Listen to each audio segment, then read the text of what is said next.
Hi and welcome. Wow, that was good. That was the aperture, and that's what we're going to be talking on today's episode. Don't go anywhere.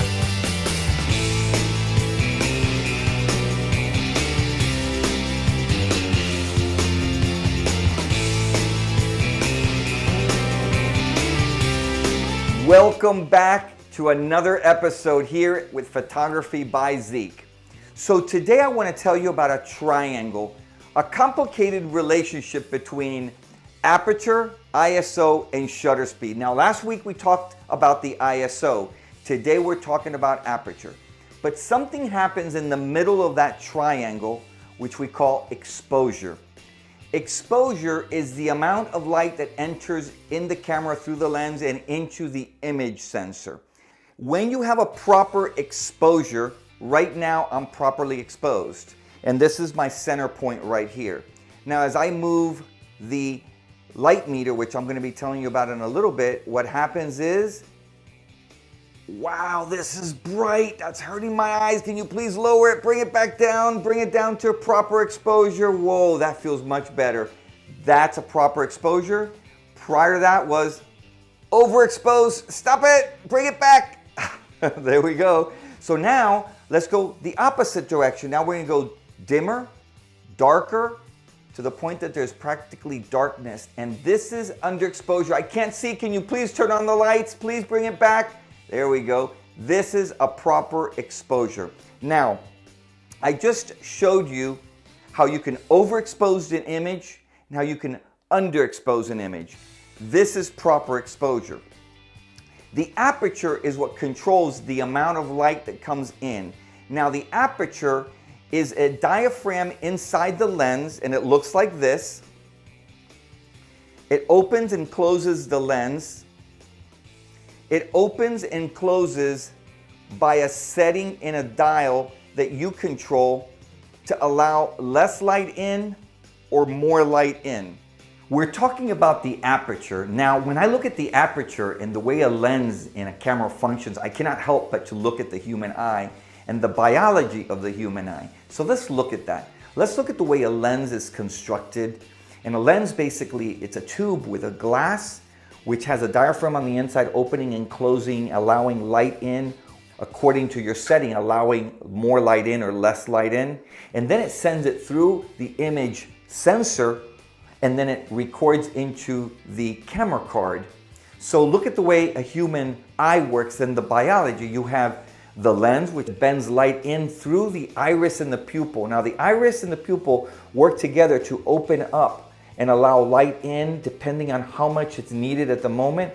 And then all of a sudden it sends the information into the retina, and then the retina sends it to the brain. The brain processes it, interprets it, and then we make sense to an image. So have you ever been in a room where it's kind of dim, you don't see very much? Well, you know what's happening is your pupil at that moment is open all the way, like the aperture of a camera, to get as much information as possible because there's very little light. So what happens when you open up a window or you go outside all of a sudden, it just becomes very uncomfortable and you feel like you need to put on sunglasses. Well, what's happening is your pupil is wide open, and all of a sudden you enter that light and it's so bright, so your brain starts signaling for the pupil to close, close, close, close. And the next thing you know, you'll feel very comfortable when just a few seconds ago you were very uncomfortable. So then you're outside for a little while and you feel comfortable and you're great, you're enjoying yourself. And then you go into that same room again and you seem like you can't see anything. It seems like it's practically black and dark in there. Well, if you wait a few minutes, your brain will adjust, and the next thing you know, your pupil will start opening and opening and opening. And the next thing you know, you'll be comfortable again and you'll be able to see what you couldn't see just seconds ago. So because the aperture allows light in depending on how small the opening is or how big the opening is, you also have another instrument, a device within the camera that I've got to tell you about in order for this lesson to work for you, and it's the light meter. So the light meter is a device within the camera that measures the amount of light coming in and gives you a measurable diagram where digitally it tells you if it's going too bright, if it goes this way, and to dark if it goes this way. If it's in the middle, then that is a proper exposure. Your goal when you're using a light meter is to have that dial right down in the middle. Now we have to talk about the meter mode. There are different meter modes, and the meter mode that we're going to be working with today is called spot metering, and it looks like this. Now the spot meter allows you to spot meter a specific area in the scene, because when you look through the four corners of your viewfinder and you see the scene, you're going to put what you want within those four corners. There's a specific subject that you might be photographing. That subject might be in the shade, or that subject might be in the light.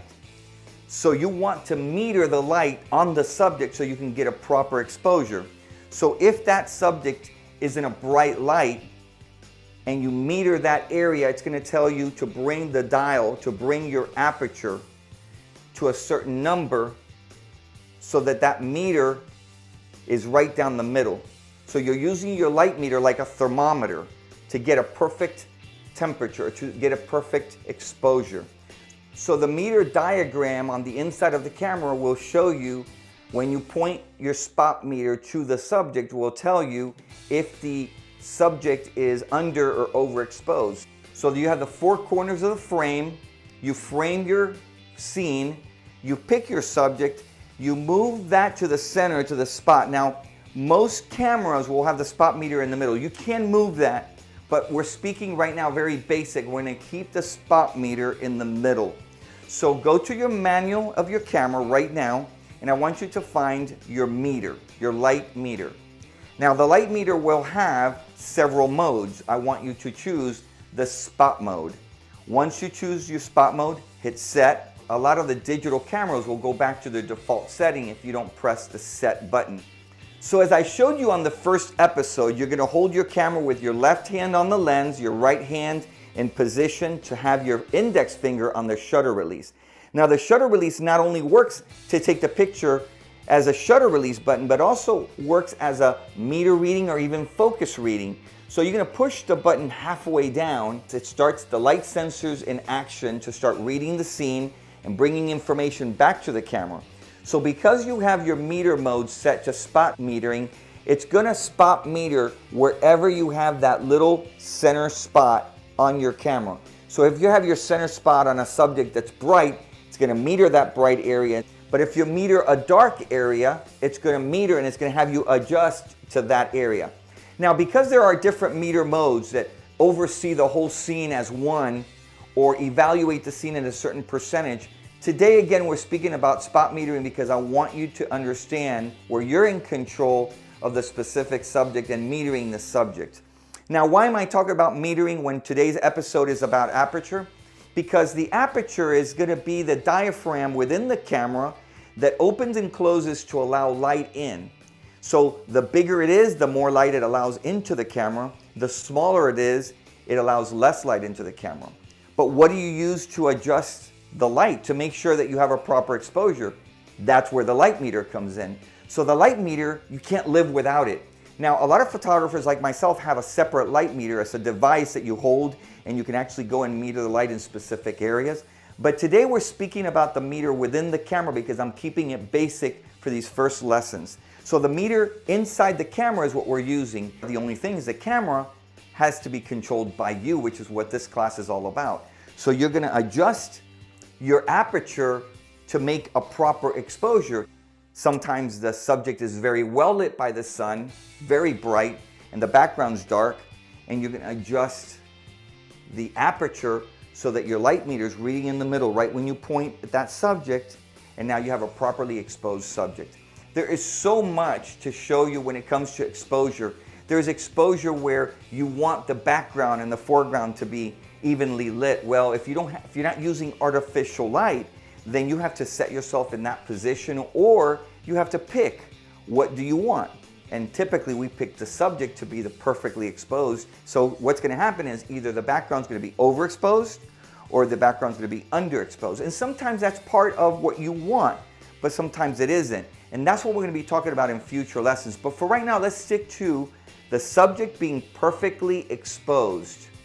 We understand that the light meter reads the light and you adjust it so that you can have your exposure proper where the subject is. And your light meter is what you're going to use to read whether that exposure is correct. Because lighting is different and there's so many aspects of it, because you're talking about sometimes there's a building blocking light, or the sun's reflecting light off the water or off the sand, or reflecting off a mirror, or sometimes reflecting off of a car, or even a black road which absorbs the light, which actually takes away from the scene as far as the darkness. Well, those things affect the exposure. So you can have a recipe, but you have to tweak it to make it work for you. And that's the beauty of digital cameras today, that you could look at your images on the LCD screen and view them and even adjust them in editing programs. But let's stay to creating a proper exposure, which is my goal for you to do. But the aperture has a direct influence also on something that creates art and you're gonna love, and it's called depth of field. Now, depth of field, it excites me because depth of field is something else that you can create art. And depth of field is the space between you and infinity, and you could put your subject anywhere within that space, and where you focus on, you have depth of field. You have depth where the subject is clear and then the front part of the subject is blurry and behind it is blurry if you choose to. Or you can have it from here to infinity completely clear. So when I shoot, for example, a landscape, I shoot with a shutter that's going to allow me to get a depth of field where everything from here to infinity is clear. But sometimes there's a subject that's in a setting that the background's very distracting and you don't want the background to be a focus. So you take it out of focus and you're in control.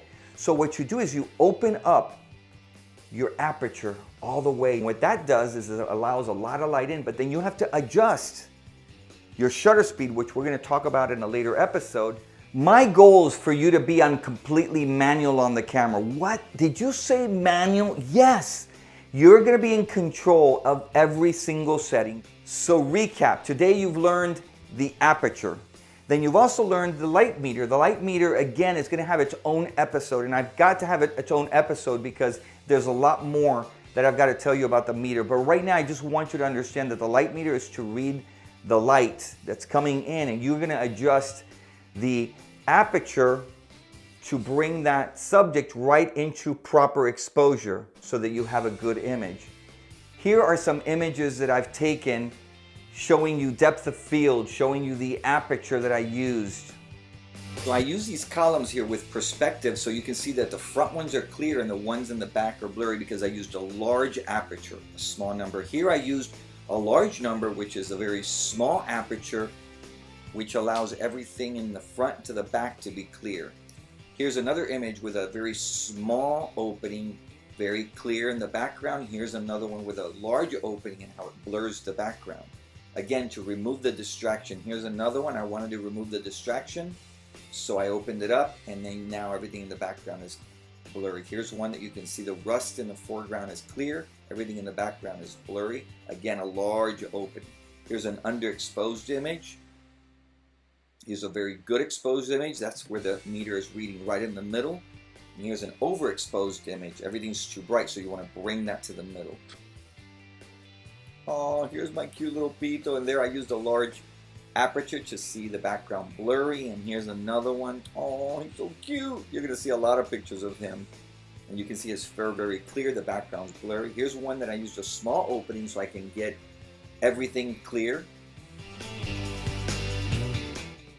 Start playing with your camera so that you can better be in control of your camera.